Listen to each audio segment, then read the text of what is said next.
Hello friends, welcome to our YouTube channel. ఆలు వంకాయ fry చాలా టేస్టీగా రుచిగా రావాలంటే ఈ విధంగా ఒకసారి తప్పకుండా ట్రై చేయండి. చపాతీలోకైనా దేంట్లోకైనా చాలా టేస్టీగా ఉంటుంది. ఇక్కడ నేను నల్ల వంకాయలు తీసుకున్నాను. ఇవి చాలా రుచిగా ఉంటుందండి. అలాగే 2 ఆలుగడ్డను ఇలా పీల్ తీసుకొని పక్కన పెట్టుకోవాలి. ఇప్పుడు మనం ఆలుగడ్డని కట్ చేసుకోవాలి. ఒక బౌల్లోకి వాటర్ వేసుకొని ఇలా మనం సన్నగా మధ్యలోకి కట్ చేసుకొని ఇలా చిన్న చిన్న ముక్కలుగా కట్ చేసుకోవాలి. మనకి ఇలా చిన్న ముక్కలుగా కట్ చేసుకుంటే కర్రీ చాలా టేస్టీగా ఉంటుంది. అలాగే మనకి తొందరగా ఉడికిపోతుంది. ఇలా మధ్యలోకి కట్ చేసుకొని మనం వాటర్లో వేస్తే కలర్ మారకుండా అలాగే ఉండిపోతుంది. ఇప్పుడు వంకాయల్ని కూడా ఇలా మధ్యలోకి కట్ చేసుకొని నిలువుగా కట్ చేసుకోవాలండి.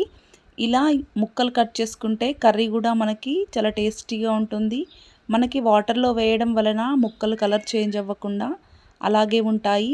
సన్నగా కట్ చేసిన ఉల్లిపాయ, పచ్చిమిర్చి, అలాగే కరివేపాకు, కొత్తిమీరాకు, కొన్ని కచ్చపచ్చ దంచుకున్న వెల్లుల్లి రెబ్బలు పక్కన పెట్టుకోవాలి. స్టవ్ పైన ప్యాన్ పెట్టుకొని 3 టేబుల్ స్పూన్ ఆయిల్ వేసుకోవాలి. అలాగే మనం పోపు దినుసులు వేసుకొని ఒకసారి ఫ్రై చేసుకోవాలి. సన్నగా కట్ చేసిన ఉల్లిపాయ ముక్కలు వేసుకొని పచ్చివాసన పోయేంత వరకు గోల్డెన్ కలర్ ఫ్రై అయ్యే వరకు మనం ఆయిల్లో బాగా ఫ్రై చేసుకోవాలి. చూడండి, ఇలా ఫ్రై అయిన తర్వాత పచ్చిమిర్చి ముక్కలు కూడా వేసుకొని మనం దోరగా ఫ్రై చేయాలి. చక్కగా ఇలా ఫ్రై అయిన తర్వాత మనం కరివేపాకు రెబ్బలు కూడా వేసుకొని బాగా ఫ్రై చేసుకోవాలండి. అలాగే మనం కచ్చపచ్చ దంచుకున్న వెల్లుల్లి రెబ్బలు వేసుకోవాలండి. ఈ వెల్లుల్లి రెబ్బలు వేయడం వలన కర్రీ చాలా టేస్టీగా ఉంటుంది. చూడండి, ఇవి మగ్గిపోతుంటే స్మెల్ కూడా చాలా బాగా వస్తుందండి.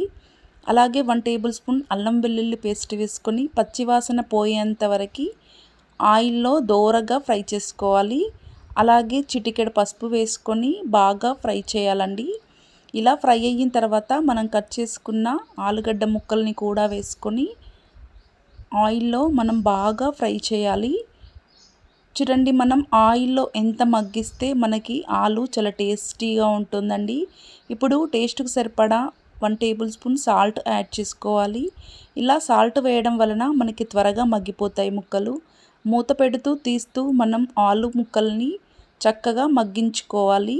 ఇప్పుడు మనం ఇలా మగ్గిపోయిన తర్వాత వంకాయ ముక్కల్ని కూడా కొద్ది కొద్దిగా మనం వేసేసుకోవాలండి.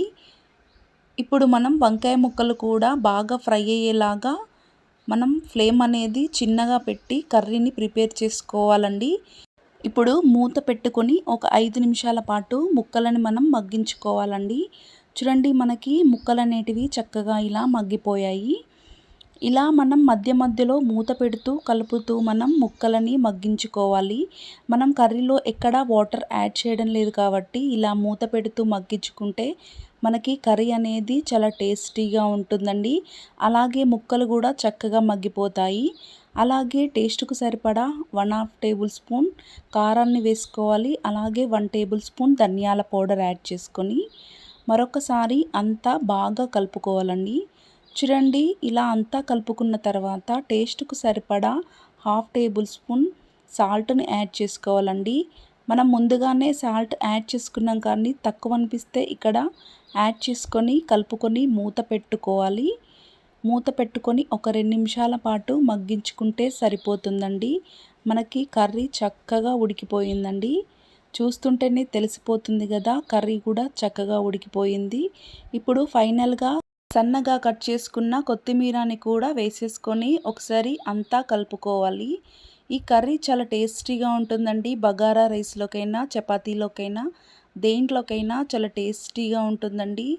అలాగే సింపుల్గా ఉంటుందండి. ఇప్పుడు స్టవ్ ఆఫ్ చేసేసుకొని సర్వింగ్ ప్లేట్లోకి సర్వ్ చేసుకోవాలండి.